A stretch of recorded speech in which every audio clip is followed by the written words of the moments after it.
انا یہ کعبہ کا منظر اے خدا دکھا مجھے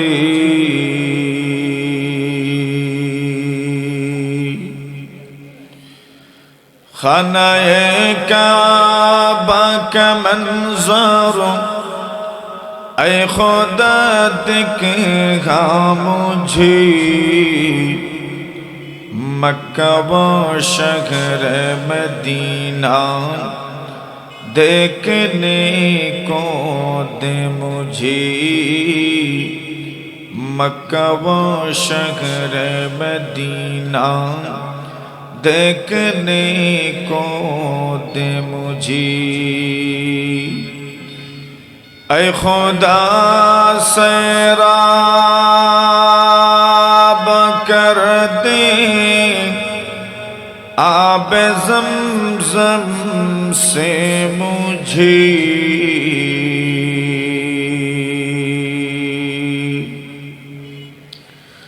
اے خدا سیراب کر دے آب زمزم سے مجھے استلام حجر اسود سے مشرف کر مجھے استلام حجر اسود سے مشرف کر مجھے ومقامات مبارک کی زیارت ہو نصیب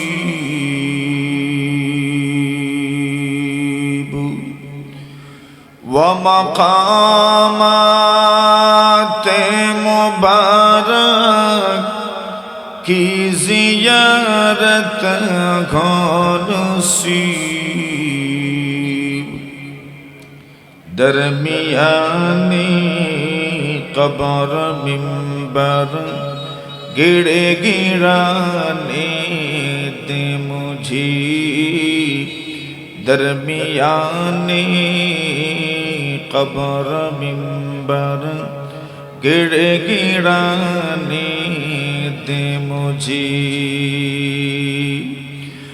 ہاتھ اٹھاوا در پہ تیرے جب بلائے تو مجھے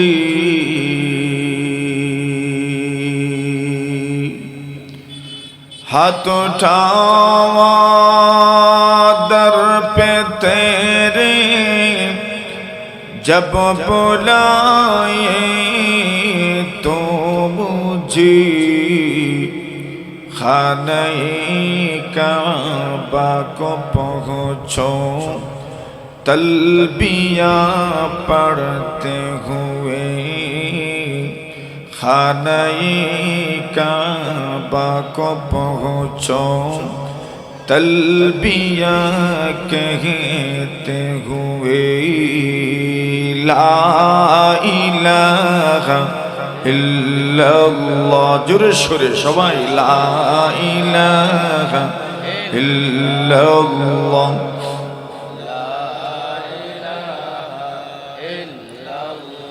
لا الہ الا اللہ محمد رسول اللہ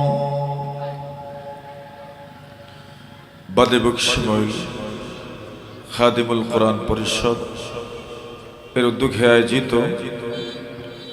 অধ্যক্ষার চতুর্থ বার্ষিক ইসলামী মহাসম্মেলনের সম্মানিত সদর মোহতারাম মুআজ্জাজ হযরত উলামায়ে কেরাম মুরব্বিয়ান সাহেবান যুবক ভাইরা পর্দার আড়ালে অবস্থানরত অত্যন্ত শ্রদ্ধেয় সম্মানিত মা ও বোনেরা সংগঠনের দায়িত্বশীল বৃন্দ সকল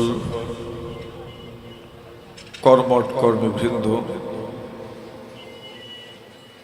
বাজারের যে যেখানে অবস্থান করছেন, সমাজের সর্বস্তরের সব শ্রেণী পেশার গুরুত্বপূর্ণ ব্যক্তিবর্গ,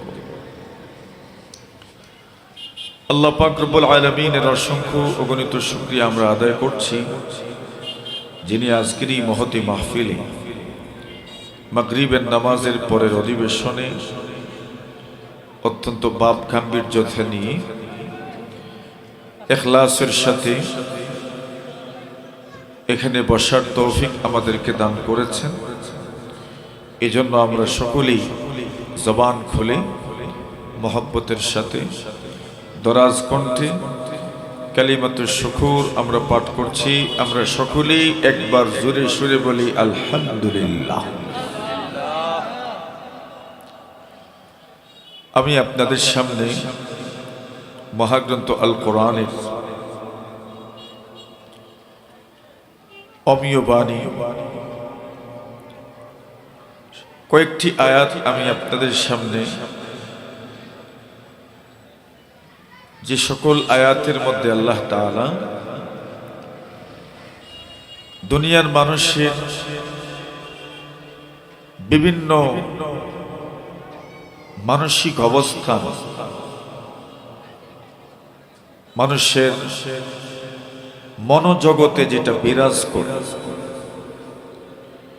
সেই ব্যাপারে আল্লাহ তাআলা যত হুকুম দিয়েছেন, যত কথা বলেছেন, এমন গুরুত্বপূর্ণ কথা সম্বলিত অনেকগুলো আয়াত থেকে সামান্য আমি আপনাদের সামনে তিলাওয়াত করেছি। দুনিয়া এমন এক স্থানের নাম, যেখানে আমরা কিছু সময়ের জন্য আসি, ওইটাই আমাদের আসল জাগানো। সফর যখন শুরু হয়, এই সফর ধারাবাহিক চলতেই থাকে। আস্তে আস্তে আমরা দুনিয়া পর্যন্ত আসি। এটাও আমাদের সফরের হালতে যাত্রা বিরতির এক জায়গা। এখানে যে লাস্ট অফিস এমন না, বরং যাত্রা এবং সফর আরো রয়ে গেছে। ঠিক না বেঠিক? মানুষ তার মায়ের গর্ভে আসলেন, সেখানে 6 মাসের উপর থেকে 10 মাস 10 দিন পর্যন্ত যতদিনই থাকলেন, দুনিয়াতে চলে আসলেন। কে কতদিন দুনিয়াতে থাকবেন আমরা কেউই জানি না, এটার কোনো নিশ্চয়তা আছে? কত মানুষ, যুবক মানুষ মারা যাবে কল্পনাও করা যায় না, হঠাৎ তার মৃত্যুর সংবাদ মাইকের আওয়াজে শোনা যায়। এমন ঘটনা আছে না নাই? আচ্ছা, তো এই দুনিয়াতে কতদিন থাকবো তাও আমরা নিশ্চয়তার সাথে কেউ বলতে পারি না। যখনই চলে যাব দুনিয়া থেকে, দুনিয়ার জীবন শেষ হয়ে গেল। আমাদের জীবনের সবচেয়ে গুরুত্বপূর্ণ হয়ে গেছে এই 60-70 বছরের জিন্দেগি। কিন্তু এরপরে যে একটা জিন্দেগি আছে, যে জিন্দেগিকে বলা হয় পরকাল, ওই পরকালের তো শুরু আছে কিন্তু কি নাই, শেষ নাই। মौत को समझा के गाफिल इख्तितामे जिंदगी, दर हकीकत मौत के सुबह दवामे जिंदगी। মানুষ মনে করে মৃত্যু মানে মনে হয় জীবনের শেষ, হায়াতের শেষ। আল্লাহর বান্দা বলেন না না, মৃত্যু মানে হায়াতের শেষ নয়, বরং অনন্ত অসীম জীবনের শুরু মাত্র। এটা বিশাল জীবন সামনে আসছে। এই জীবনটা শুরু হবে মৃত্যুর মাধ্যমে। মৃত্যু পরবর্তী জীবনের জন্য আপনার প্রস্তুতিটা কি? একদিন এক সাহাবী নবী আকরাম সাল্লাল্লাহু আলাইহি ওয়াসাল্লামের সামনে আসলেন। যুবক মানুষ, আব্দুল্লাহ ইবনে ওমর রাদিয়াল্লাহু তাআলা আনহুমা বলেন, কুন্না মা'আন নবী সাল্লাল্লাহু আলাইহি ওয়াসাল্লাম, আমরা নবীজির সাথে বসা ছিলাম। ফাকামা ফাতাম মিনাল আনসার, একজন আনসারী যুবক দাঁড়ায় গেলেন। উনি মদিনার মানুষ। মদিনার মানুষদেরকে তো আনসারী মানুষ বলা হয়। যারা মক্কা থেকে হিজরত করে যারা এসেছেন, তাদেরকে যারা ঘর দিয়েছেন, বাড়ি দিয়েছেন, জায়গা সম্পত্তি পর্যন্ত বন্টন করে দিয়েছেন, সুবহানাল্লাহ বলেন, এতটুকু সাহায্য করেছেন। আল্লাহ রাব্বুল আলামিন বলেন, আল্লাযীনা তাবাওয়াউদ দার ওয়াল ঈমান, যে মানুষগুলো মুমিন মুসলমানদেরকে ঠিকানা দিয়েছেন, যে মানুষগুলো ঈমানকেও ঠিকানা দিয়েছেন, যে মানুষগুলো দ্বীন ইসলামকে স্থান দিয়েছেন, যে মানুষগুলো ইলমকেও স্থান দিয়েছেন। এই জন্যই রাসূল বলেন, কিয়ামতের আগে যখন মানুষ আর দ্বীনের ইলম গ্রহণ করবে না, ওই সময় দ্বীনের ইলম আবার মদিনার দিকে ফিরে যাবে। সুবহানাল্লাহ, আর এখানে থাকবে না। ইন্নাদ দ্বীনা লা ইয়ারিজু ইলাল মাদিনা, আল্লাহ রাসূল বলেন দ্বীন মদিনার দিকে ফিরে যাবে। কেমন ভাবে মদিনার দিকে ফিরবে? আল্লাহ রাসূল বলেন, যেমন ভাবে একটা সাপ ঘর থেকে বের হয়, তার আহার সে বিভিন্ন স্থান থেকে খুঁজে নেয়, আহার যখন করে ফেলে, আদার যখন গ্রহণ করে নেয়, আল্লাহ রাসূল বলেন ওই সাপ যেমন তার গর্তের দিকে ফিরে যায়, দ্বীনে ইসলাম একটা সময় মদিনার দিকে ফিরে যাবে। ওই দ্বীন আর আপনাকে পাত্তাই দিবে না, ওই ইলম আপনাকে পাত্তা দিবে না। ইলম চলে যাবে তার সবচেয়ে নিরাপদ ঠিকানা মদিনাতুর রাসূলে। জুড়ে বলেন সুবহানাল্লাহ। কেন? এখান থেকেই তো ইলমটা চতুর্দিকে বিস্তৃত হয়েছে। এখন এক আনসারী যুবক দাঁড়াইলেন, দাঁড়িয়ে রাসূলকে প্রশ্ন করলেন, ইয়া রাসূলুল্লাহ, ইয়া হাবিবাল্লাহ, আইয়ুল মুমিনিনা আকমাল, অগরবিজি সবচেয়ে প্রিয় মুমিন, পরিপূর্ণ মুমিন, আল্লাহর কাছে প্রিয়, মানুষের কাছেও প্রিয়, পরিপূর্ণ মুমিন।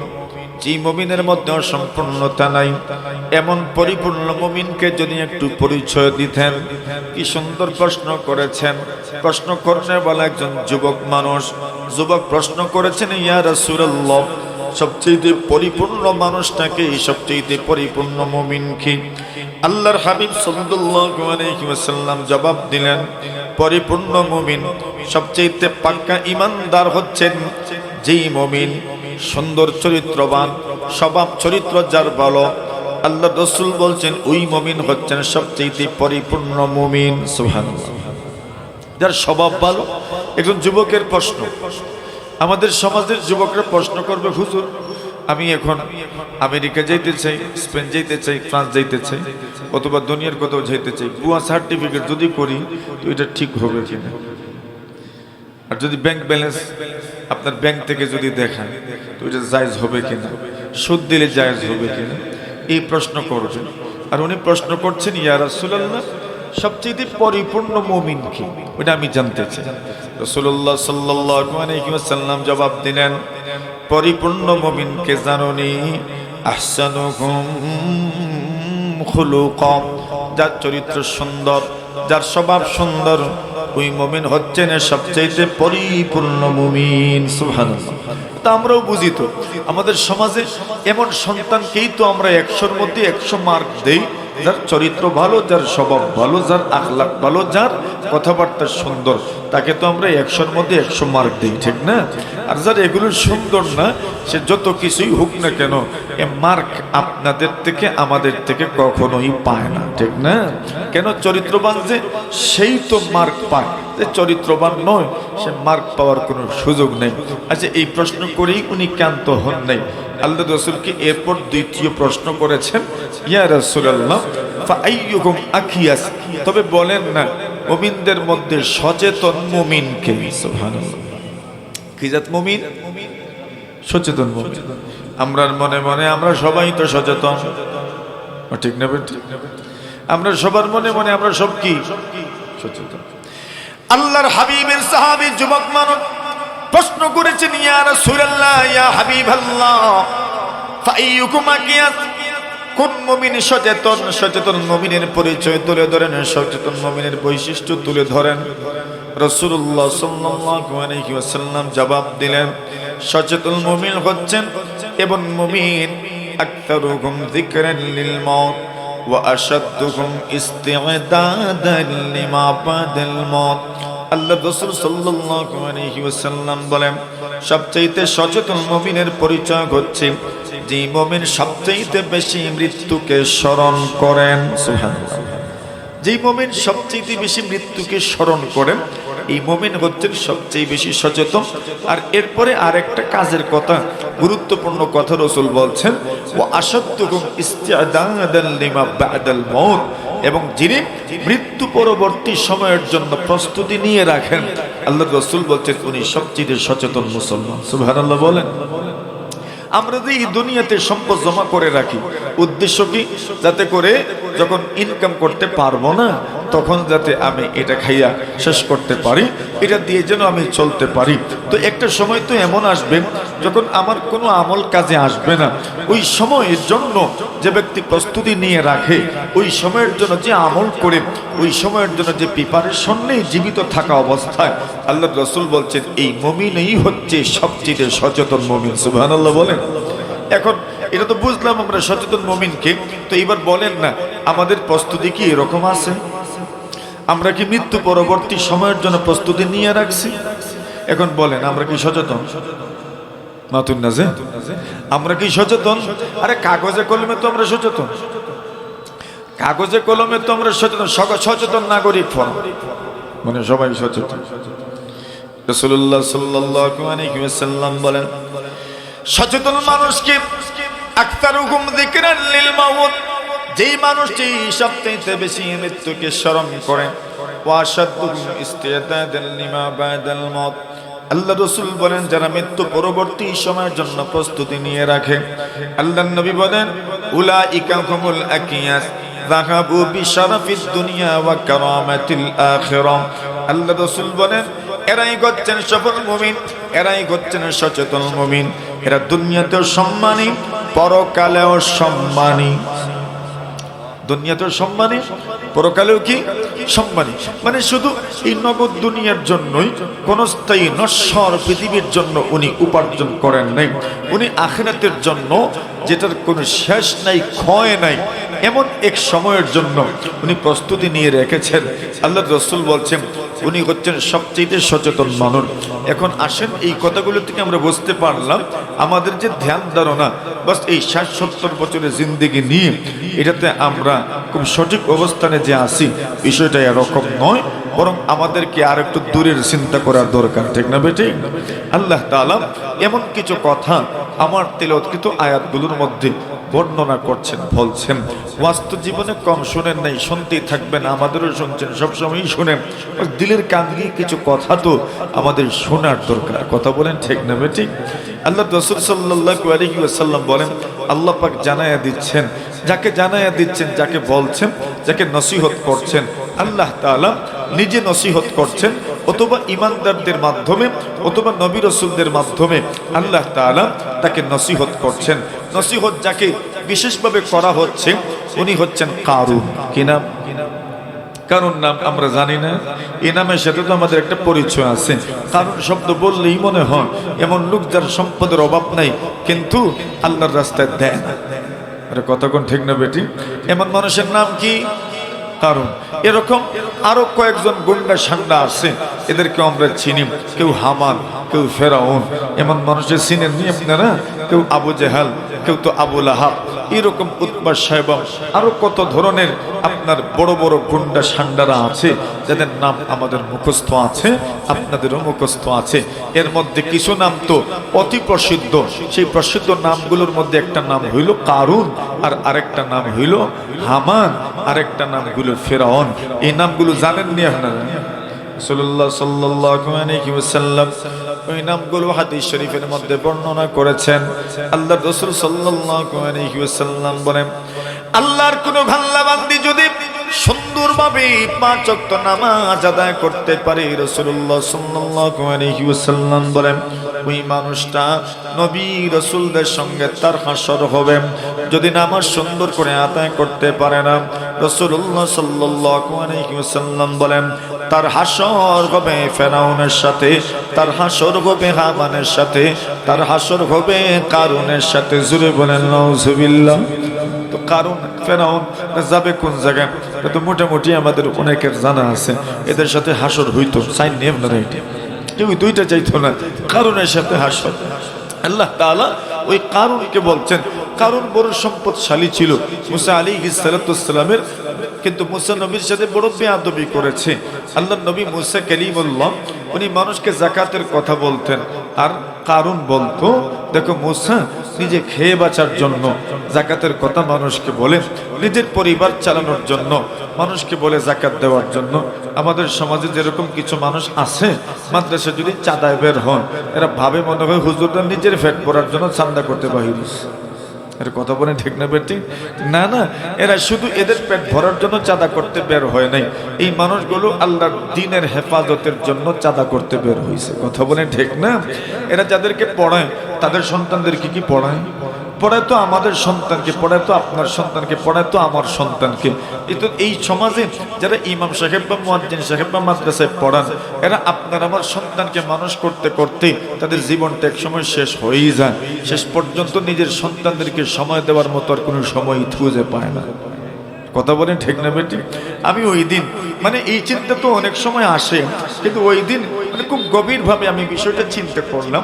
মানে মুয়াজ্জিন সাহেব আমার সামনে আজান দিচ্ছেন, আর আমি মনে মনে ভাবছি আহারে জীবন তো দেখো, আল্লাহর বান্দা এক সপ্তাহ মসজিদে থাকেন বা 2 সপ্তাহ মসজিদে থাকেন, 2 সপ্তাহ পরে ছুটি মিলে 2 দিন বা 3 দিন, অথবা মাসের ছুটি মিলে 2 দিন বা 3 দিন। জীবনটা তো দেখো, মাসের 27টা দিন আপনার এলাকায়, আর 3টা দিন নিজের পরিবার নিজের সন্তানদেরকে উনি সময় দিতে পারছেন। এভাবেই তো এক সময় আপনার এলাকার থেকে উনি যখন বৃদ্ধ হয়ে যাবেন, আপনার এলাকার থেকে উনাকে বিদায় দিবেন।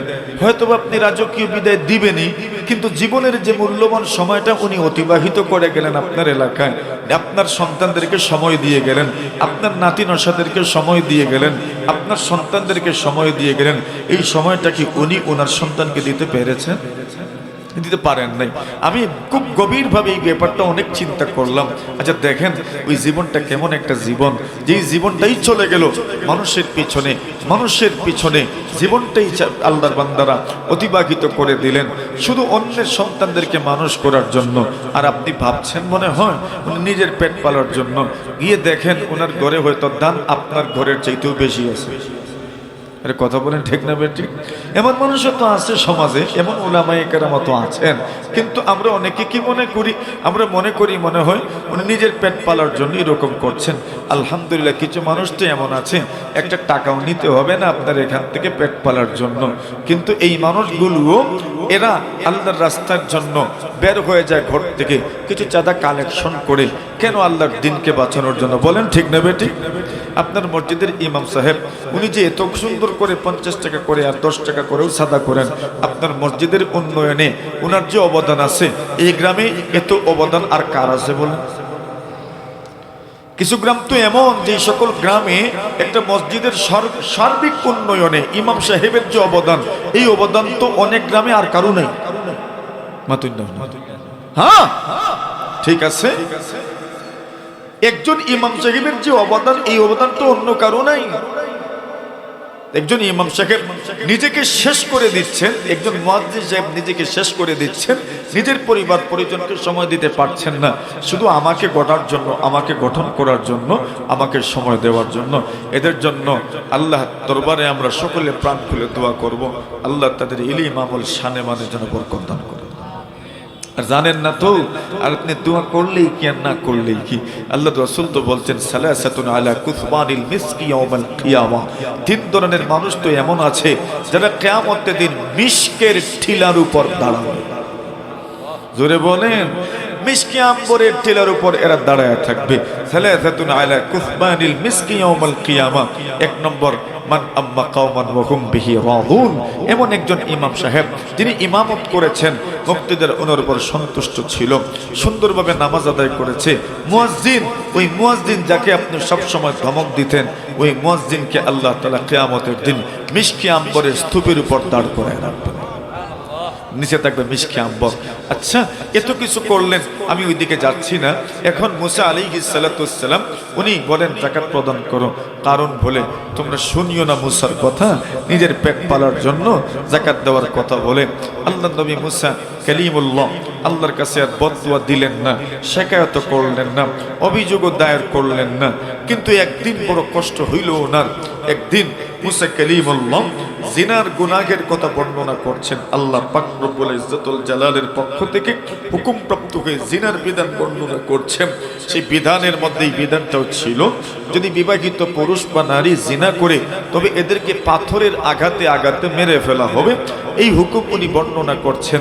এর আগের থেকেই কারণ সুন্দর করে একটা ষড়যন্ত্র করে রেখেছে, একটা মহিলাকে ঘুষ দিয়ে টাকা পয়সা দিয়ে আগের থেকেই প্রস্তুত করে রাখছে, তুমি মুসা নবীর বিরুদ্ধে জিনার অপবাদ তুলবা। নাউজুবিল্লাহ বল। ওই মহিলা হঠাৎ করে দাঁড়ায় গেল, আর কারণ ওই সময় ডাক দিয়ে বলে, মুসা তুমি যে জিনার গুনাহের কথা বলছো, তুমিও যদি এমন গুনাহ করো তবে তোমাকেও কি এমন শাস্তি দেওয়া হবে? তবে মুসা বলেন, হ্যাঁ, আমিও যদি এর আল্লাহ না করুক এমন গুনাহের মধ্যে লিপ্ত হয়ে যাই তবে আমাকেও এমন শাস্তি পেতে হবে। ওই সময় ওই মহিলাকে পেশ করা হলো, বলো তোমার স্বীকারোক্তি দাও। ওই মহিলা টাকা খেয়ে আর কারণের ভয়ে স্বীকারোক্তি দিল, মুসা নবী আমার সাথে জিনা করেছেন। নাউজুবিল্লাহ, জোরে বলেন, আরো জোরে বলেন, আরো জোরে বলেন।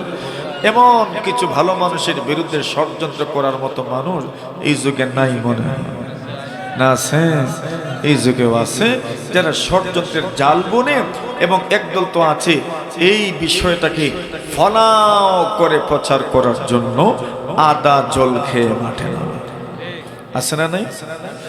আল্লাহর পয়গম্বর মুসা কালিমুল্লাহ আলাইহিস সালাতু ওয়াস সালাম বড় কষ্ট পেয়ে গেলেন। যখন মানুষ আপনার মাধ্যমে কষ্ট পেয়ে যায়, ওই সময় যদি তার জবান থেকে আহা শব্দ বের হয়, মাজলুমের বদদুয়া আল্লাহ দ্রুত কবুল করে নেন। এজন্য রাসূলুল্লাহ সাল্লাল্লাহু আলাইহি ওয়াসাল্লাম বলেন, ইত্তাকি দাওয়াতুল মাজলুম ফাইন্নাহু লাইসা বাইনাহু ওয়া বাইনাল্লাহি হিজাব। শুধু মানুষ জুলমের শিকার, হাতের মাধ্যমে প্রহার করলেই জুলমের শিকার হয় না, পায়ের মাধ্যমে লাথি দিলেই জুলমের শিকার হয় না, ব্রেইনের মাধ্যমে যদি আপনি কারো বিরুদ্ধে চক্রান্ত করেন ওই লোকটাও আপনার মাধ্যমে জুলমের শিকার হয়ে যায়। আপনি যদি কাউকে কথার মাধ্যমে কষ্ট দেন তবে ওই লোকটাও আপনার মাধ্যমে জুলমের শিকার হলো, ওই লোকটা হয়ে গেল মাজলুম, আপনি হয়ে গেলেন জালিম। রাসূলুল্লাহ বলেন, ইত্তাকি দাওয়াতুল মাজলুম, মাজলুমের বদদুয়া থেকে তুমি বেঁচে থাকো। ফাইন্নাহু লাইসা বাইনাহু ওয়া বাইনাল্লাহি হিজাব। আল্লাহ রাসূল বলেন, মাজলুমের বদদুয়া আল্লাহ তাআলা দ্রুত কবুল করে নেন। আল্লাহ তাআলা মাজলুমের বদদুয়া কবুল করতে দেরি করেন না। কোন মানুষ যদি আপনাকে কষ্ট দেয়, ওই মানুষের বিরুদ্ধে যদি আপনি আল্লাহর দরবারে শিকায়াত করে বসেন, ওই দোয়া এত দ্রুত কবুল হবে, এত দ্রুত কবুল হবে। কবুল হবে না যে এমন কোনো সুযোগ নাই, এমন কোনো অপশন নাই।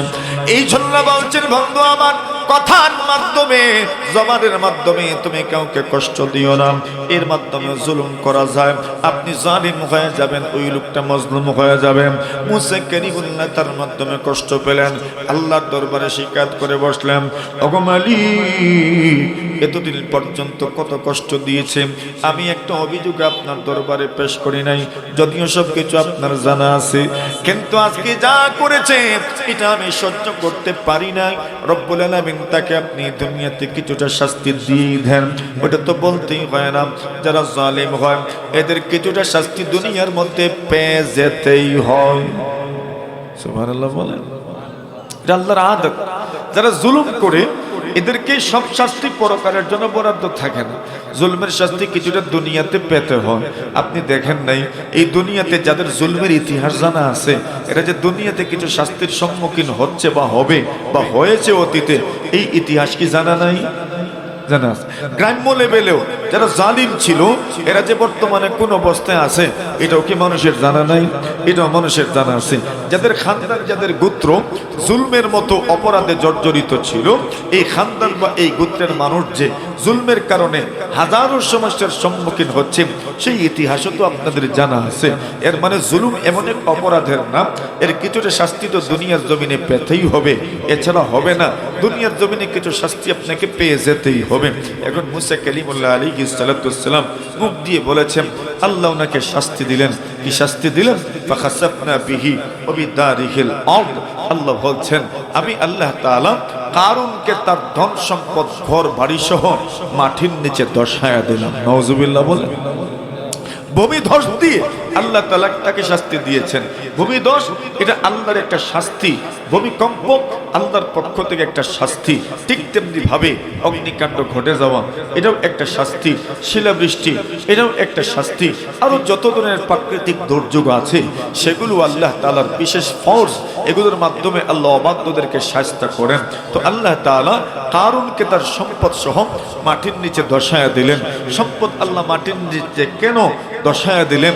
কারণ যদি সম্পদ উপরে থাকতো, কারণ যদি মাটির নিচে চলে যেত, লোকজন বলতো মুসা কালিমুল্লাহ কারুনের সম্পদ আত্মসাতের লোভে উনি কারুনকে মাটির নিচে দশায়া দিয়েছেন আর সম্পদ উনি ভোগ করেছেন। নাউজুবিল্লাহ বলেন।